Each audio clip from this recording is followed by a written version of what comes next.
All right, James. We always do the roll calls over here when we have guests. Is it cool if we go ahead and mention a couple of names and then you kind of tell some stories about them? Yeah. Only thing I ask John is I know a lot of people want to hear the buncheries and the lips and You ain't gonna hairline, ask me shit about lip.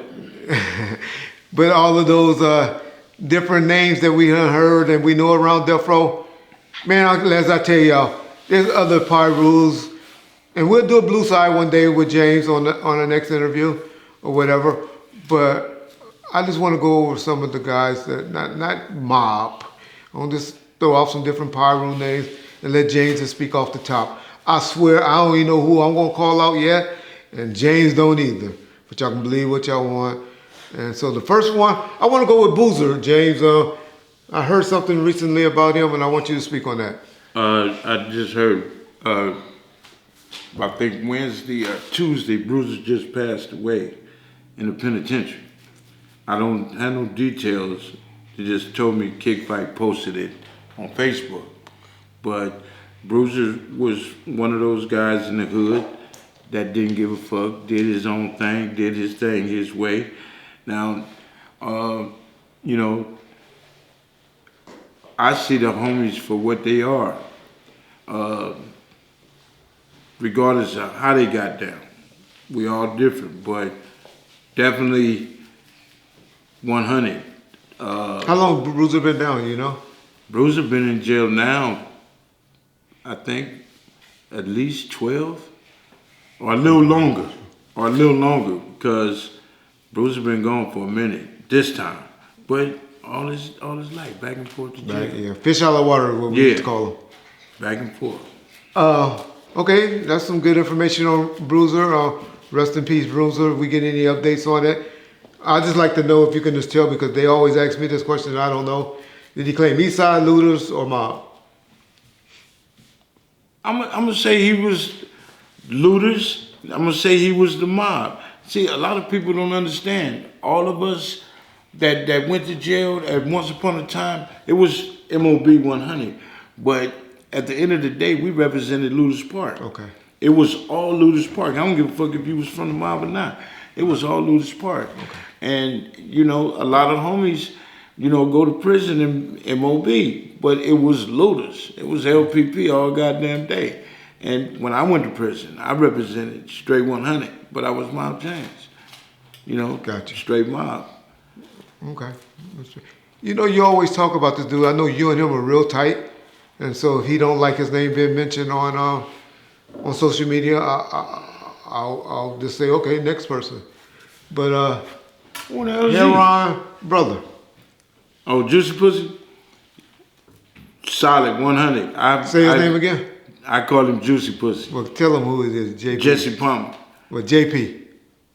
Jesse is my motherfucking nigga. He was JP. A lot of people look at JP today and say, oh, he ain't with shit.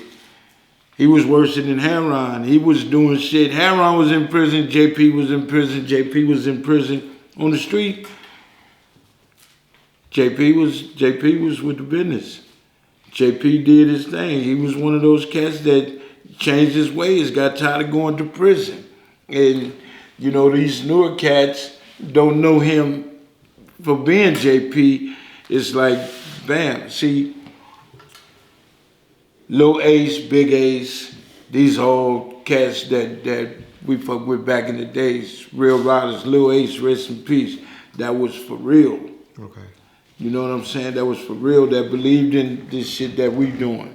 You know what I'm saying? And a lot of cats don't know the history of what that shit brought to us. Yeah. So. Okay. The next person I'd like to go to, well, this is somebody that's dear to my heart. He was kind of close to the family. Lil Manny. Buck? Manny, very unpredictable. Manny was he was one of my little niggas. It's sad me and him ain't talked since 2002. But farthest being from the hood, I can honestly say Manny is definitely one that can rep the, I got clout, I got enough juice here to speak on the hood. Okay. Definitely. Okay. There's somebody that get mentioned a lot, and we never talk about him or never go into him.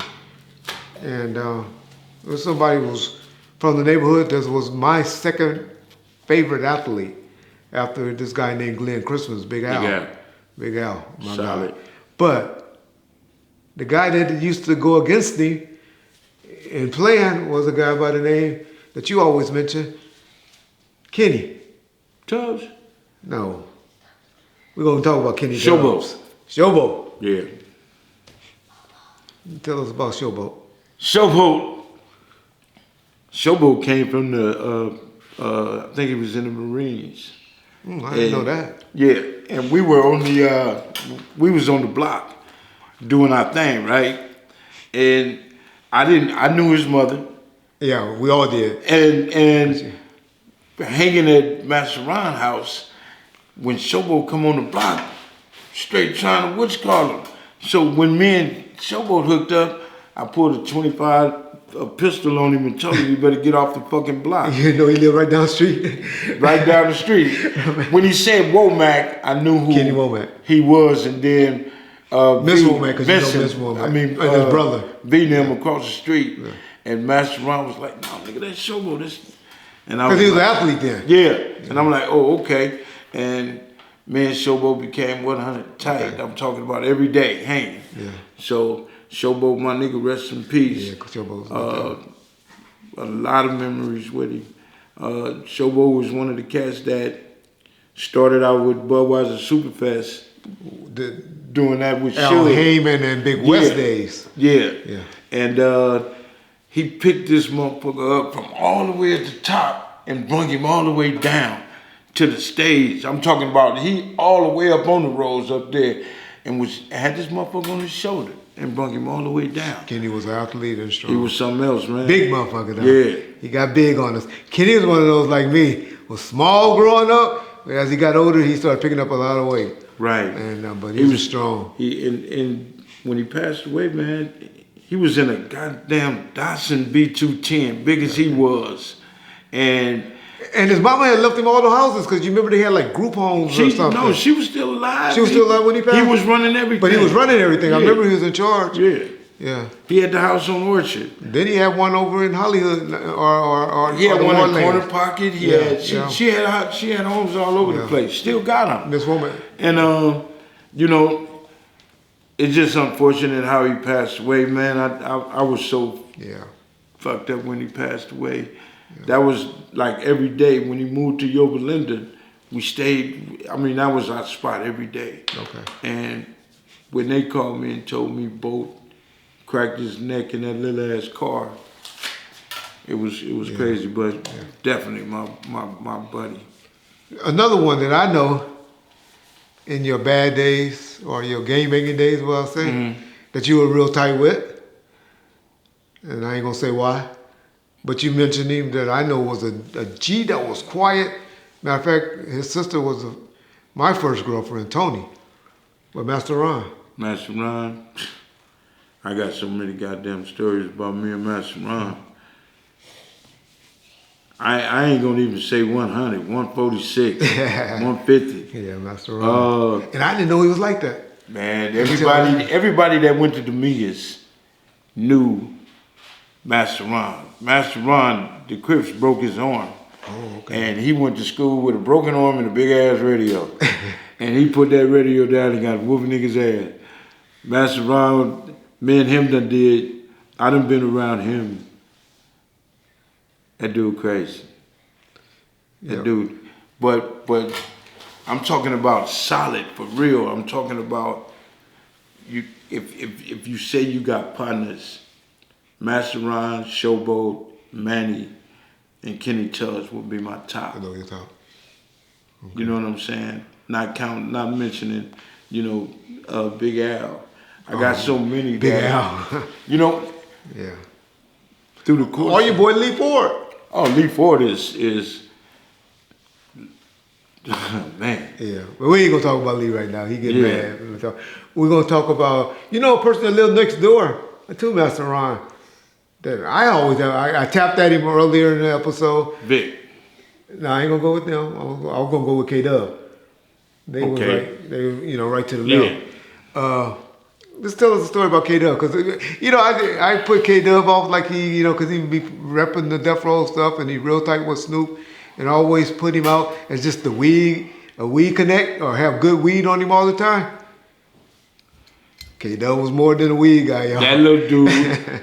K-Dub. And this is a true story. I used to look at Kev and just be like, he ain't for this shit until certain individuals thought they was finna take something from him. And he was a pistol packing little motherfucker. He made his money. He did his little shit. He's independent. That's what I always liked about him. Yeah, did his own thing. And that's one of the reasons could nobody tell him to do shit or force him to That's do why he shit. loves Suge, to be honest. Yeah.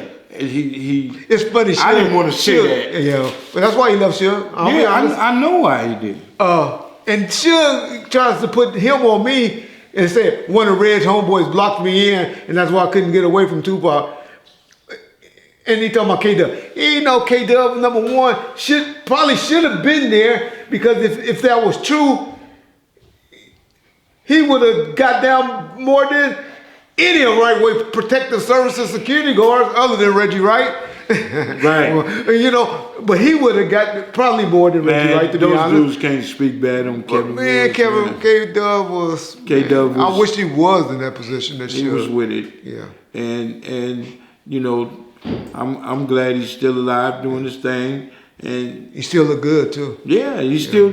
And this is the Kevin Woods. He always had his own shit. He did his own shit, and he's still doing it. So some motherfuckers only last for so long. He's still doing his thing. So, man, more power to him. Yeah, and then last but not least, I know we went a little longer. Who we gonna do the big finale on? I got to give somebody I love, huh? Lip Dog. No, I'm being funny. John, who's a big one that we always talk about? You can think of. Let's talk about Neckbone. We don't give Neckbone enough love.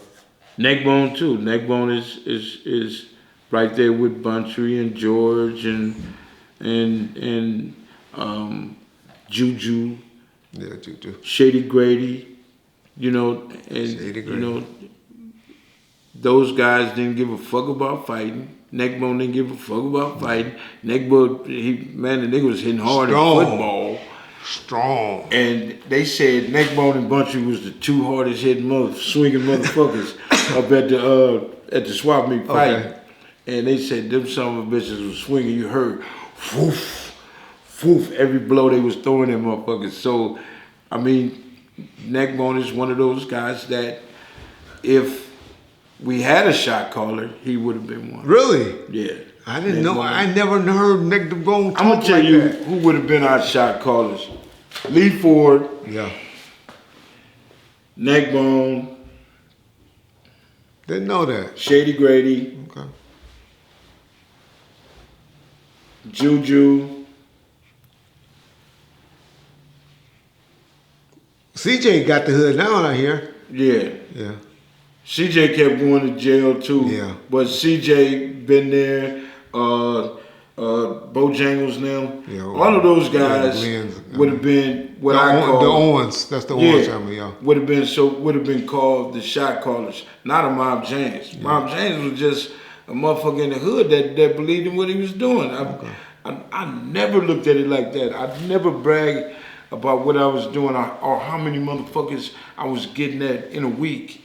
You know what I'm saying? I was just a little homie, a homie that, man, this is my job. I believed in that shit. Not a shot caller by far. All right. My first piece.